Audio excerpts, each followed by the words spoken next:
আসসালামু আলাইকুম প্রিয় ভিউয়ার্স, আমি স্বপ্না শরীয়তপুর থেকে বলছি। স্বপ্নের খামার ইউটিউব চ্যানেলের পক্ষ থেকে আজ নতুন আরেকটি ভিডিও নিয়ে আপনাদের মাঝে হাজির হলাম। আশা করি দেশ এবং দেশের বাইরে যে যেখানে আছেন সকলেই ভালো আছেন, সুস্থ আছেন। ভিউয়ার্স, আমার যে চীনা হাঁসগুলো দেখতে পাচ্ছেন, এগুলো মূলত যেহেতু শীতকাল, আমি ওদের সকালে খাবার শুকনা দিয়ে থাকি এবং দুপুরে এবং বিকেলে আমি খাবারটা ওদের পানি মিক্স করে দেই। যেহেতু এইখানে আমি আবদ্ধ অবস্থায় এগুলা পালন করি, তাই পানির কোনো ব্যবস্থা নেই। এখানে আমাদের আশেপাশে পুকুর নেই, নদী আছে বাট নদীতে যেতে দেই না। ভিউয়ার্স, আমি যেহেতু আবদ্ধ অবস্থায় পালন করি, আবদ্ধ অবস্থায় রাখি, এরা নিয়মিতই ডিম পাড়ে। আল্লাহর রহমতে ভালো ডিমই পাই। এবং অনেকেই বলে থাকে যে আবদ্ধ অবস্থায় রাখলে নাকি ডিম পারে না, ডিম কম পারে। এটি মূলত পুরোই ভুল কথা। আমার কাছে আমার এই হাঁসগুলো আল্লাহর রহমতে ভালো ডিম পারে এবং সঠিক পরামর্শ এবং সঠিক পরিচর্যা করতে পারলে আপনার খামারের খুব ভালো একটি উন্নতি আসবে।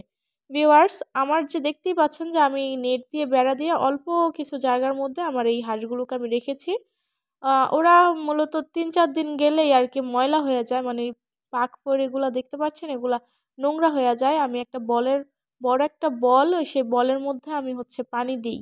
পানি আলাদাভাবে দেই, সেইখানে মূলত ওরা গোসল করে থাকে। আমি আ একবেলাই গোসল করাই, মানে পানিটা আমি দেই। ওদের গোসল হয়ে গেলে পানিটা ফেলে দিয়ে আবার বলটা সরিয়ে ফেলি। এর কারণ যেহেতু শীতকাল, ওরা পানি পেলে বারবারই পানির মধ্যে নামতে চায়।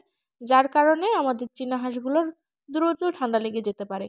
এই ঠান্ডা থেকে বিরত রাখার জন্য আমি ওদের এই নিয়মে পালন করে থাকি। ভিউয়ার্স, আপনারাও এইভাবে পালন করতে পারেন। যারা বিল্ডিং বাড়ি আছে তারা ছাদে এগুলা পালন করতে পারেন। খুবই সহজ এগুলা পালন করা। ভিউয়ার্স, আপনারা দেখতেই পারবেন যে আমার হাঁসগুলো কিভাবে পানির মধ্যে আরকি বল দিছে, যে বলের মধ্যে কিভাবে গোসল করতেছে আপনারা দেখতেই পারবেন। ভিউয়ার্স, আমি এই ছোট্ট একটি বলের মধ্যে পানি দিয়ে রাখি একবেলা। এটা দুপুর টাইমে রোদ যখন কড়া রোদ ওঠে তখন আমি দেই। যেহেতু শীতকাল, সেহেতু পানিটা একটু মানে নিয়মকানুন অনুযায়ী আরকি দেই, যাতে ওদের ঠান্ডা না লেগে যায়। এই দিকটা খেয়াল রাখলে এবং সঠিকভাবে ওদের যত্ন করতে পারলে ভিউয়ার্স, আপনারা খুবই ভালো একটি ফলাফল পাবেন। আপনারা দেখতেই পাচ্ছেন আমার হাঁসগুলো একটা একটা করে গোসল করতেছে। এখানে এই ছোট বলটার মধ্যেই আমি ওদের গোসল করিয়ে থাকি। এটি মূলত আমি ৩ দিন ৪ দিন পর পানি এনে দেই। পানি এনে দিলে কি হয়, ওরা এইভাবে গোসল করে। গোসল করে শুকায়া যায়। আর যদি আমি এইভাবে পানি ফেলে রাখি, মানে সারাদিনের জন্য দিয়ে রাখি, তাহলে কি ওরা সারাদিনই গোসল করতে থাকে, সারাদিন ভিজে থাকে। যার ফলে ঠান্ডা লাগার সম্ভাবনা বেশি হয় এবং ঠান্ডা লেগেও গেছিল। এইজন্য আমি যে পানি ওদের গোসল করা হয়ে গেলে ফেলে দিই। ভিউয়ার্স, আমাদের বাড়ির সামনে আপনারা দেখতে পাচ্ছেন, একটু খেয়াল করলে বুঝতে পারবেন যে কলা গাছগুলো দেখা যায়। ওই পিছনেই নদী আছে, কিন্তু আমি ওদের নদীতে যেতে দেই না। আমি যেহেতু আবদ্ধ অবস্থায় পালন করি, আমি তাই ওদের নদীতে যেতে দেই না। আমি এইভাবেই পালন করে থাকি। মাশাআল্লাহ, ওদের থেকে আমি মানে একেকটা থেকে ২০ টা বেশি আমি ডিম পেয়েছি, মানে ১ম অবস্থায়। ওরা মূলত অনেকেই বলে ৬ মাসে ডিম পাড়ে, কিন্তু আমার এগুলা ৬ মাসে ডিম পাড়েনি।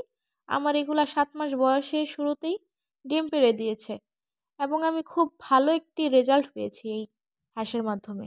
ধন্যবাদ সকলকে আমার এই ভিডিওটি মনোযোগ সহকারে দেখার জন্য। ভিউয়ার্স, আমার ভিডিওটি যদি পছন্দ হয়ে থাকে অবশ্যই চ্যানেলটি সাবস্ক্রাইব করে দিবেন এবং পাশে থাকা বেল আইকনটি বাজিয়ে দিবেন। লাইক, কমেন্ট, শেয়ার করবেন। ধন্যবাদ সকলকে।